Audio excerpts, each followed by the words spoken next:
Buongiorno tutti quanti. Oggi si parlano degli articoli indeterminativi, di cui ci sono 4 in italiano. Se avete guardato la lezione scorsa e avete fatto gli esercizi, questa lezione non deve essere molto difficile. Gli articoli hanno molto a che vedere con i nomi, quindi è importante che vi ricordiate quello che avete imparato sui nomi, il genere e il numero dei nomi. Se il termine articolo indeterminativo non vi sembra familiare, non vi preoccupate, ve lo spiego tutto. Il concetto dell'articolo indeterminativo non è tanto difficile da capire. Comunque, vedrete che l'uso degli articoli in italiano è abbastanza diverso a quello in inglese. In questa lezione spiego soprattutto le 4 forme dell'articolo indeterminativo e come usarle con diversi sostantivi. Nel futuro tornerò a spiegare i dettagli meno conosciuti su questo tema. In inglese ci sono 2 articoli indeterminativi, a e an. Si mettono davanti a un nome singolare per parlare di una cosa generica, cioè a house vuol dire qualsiasi casa, invece di una casa particolare. Perciò queste parole si chiamano articoli indeterminativi. Gli articoli determinativi si discutono dopo. In Italian, you have what's called agreement between nouns and articles. In fact, if there's a noun involved, there's probably agreement with a lot of other elements, including verbs, pronouns, and adjectives, but for now we'll be focusing on articles.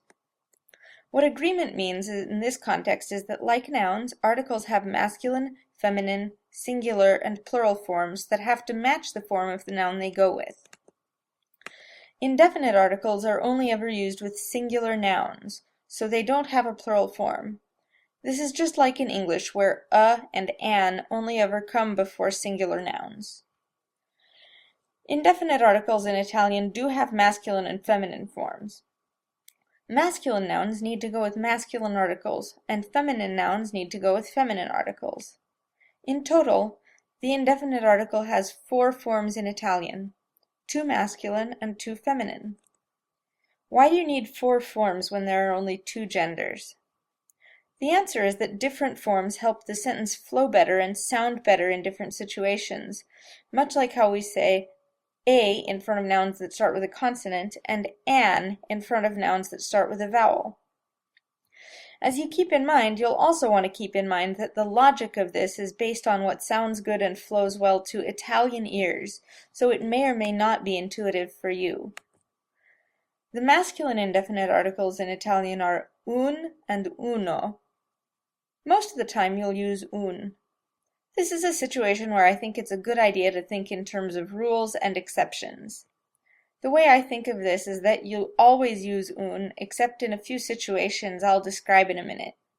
Examples include un cane, un ospedale, and un problema. The feminine articles in Italian are una and un with an apostrophe. If a noun starts with a vowel, you'll use un with an apostrophe.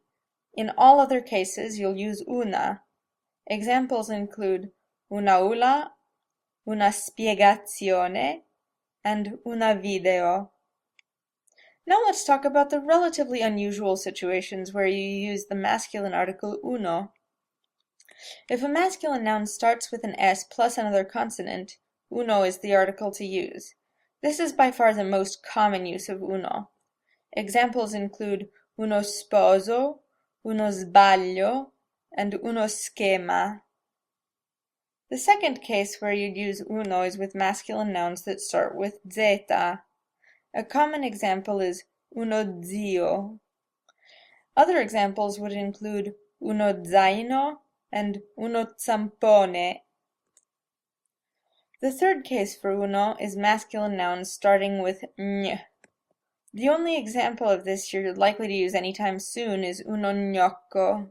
Finally, you use uno if a masculine noun starts with ps or PN, as in uno psicologo, uno psichiatra, and uno pneumatico.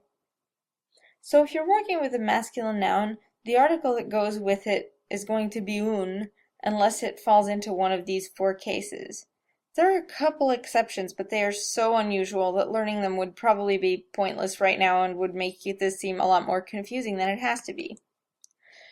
Just to clarify, all these words mean a or an. So una casa is a house. Uno zaino is a backpack. Un cane is a dog. Un'opera is an opus, etc. To clarify another thing, which of these you use is determined by the gender of the noun and the beginning of the word after the article. Sometimes there's another word between the article and the noun, and in this case, the article goes with that word. So you'd have uno zaino, but un nuovo zaino. This goes back to what I said, which is that the article you use depends on what sounds good. To an Italian, the sound of un before z sounds bad, but it sounds just fine before n. The second topic we're going to touch on in this lesson is the adjective buono. Buono means good.